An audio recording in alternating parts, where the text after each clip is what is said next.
২০শে জ্যৈষ্ঠ ১৪৩২ বঙ্গাব্দ। চলুন ঘুরে আসি শ্রী লোকনাথ বাবার আশ্রমে। চলুন জেনে নিই তার ইতিহাস, তার পরিচয় সম্পর্কে।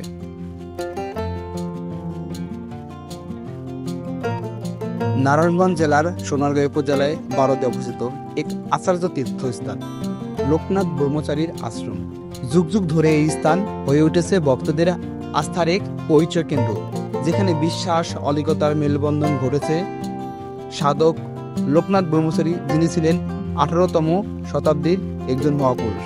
1730 সালে জন্মগ্রহণ করে তিনি তার দীর্ঘ জীবন কাটিয়েছেন তপস্যা, ব্রহ্মচর্য ও মানব সেবায়। বিশ্বাস করা হয় তিনি 160 বছর পর্যন্ত জীবিত ছিলেন।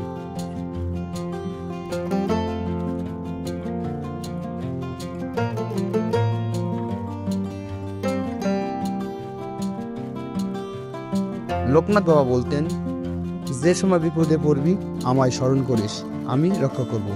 এই আশ্বাস আজও কোটি ভক্তের হৃদয়ে জীবন্ত। বারদি এই আশ্রমে আসলে যেন শান্তির ছায়া ঢেকে যায় সমস্ত চিন্তা।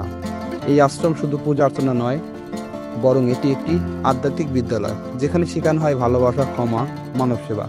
প্রতিদিন সকাল সন্ধ্যা হয় আরতি, পাঠ হয় লোকনাথ বাবার বাণী।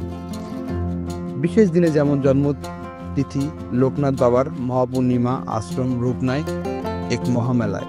সারা দেশ এমনকি বিদেশ থেকেও আসে ভক্তরা। তাদের বিশ্বাস লোকনাথ বাবা আজও আছেন, তিনি দেখছেন, শুনছেন এবং রক্ষা করছেন।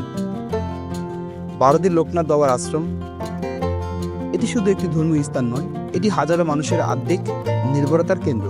যখন পৃথিবীর নানান অস্থিরতা আমাদের গ্রাস করে, তখন বারদি আমাদের শেখায় বিশ্বাসী সবচেয়ে বড় শক্তি। জয় বাবা লোকনাথ।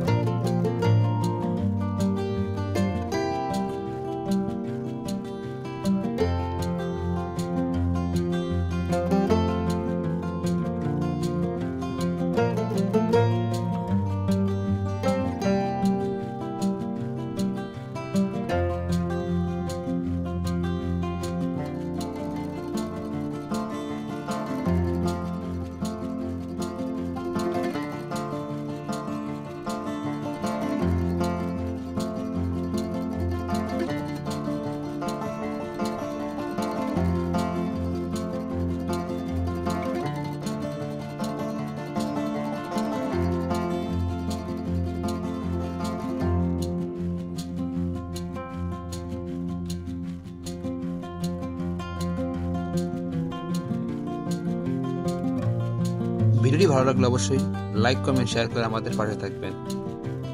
এরকম নতুন নতুন ভিডিও পেতে আজই চ্যানেলটি সাবস্ক্রাইব করুন। সো দেখে থাকুন।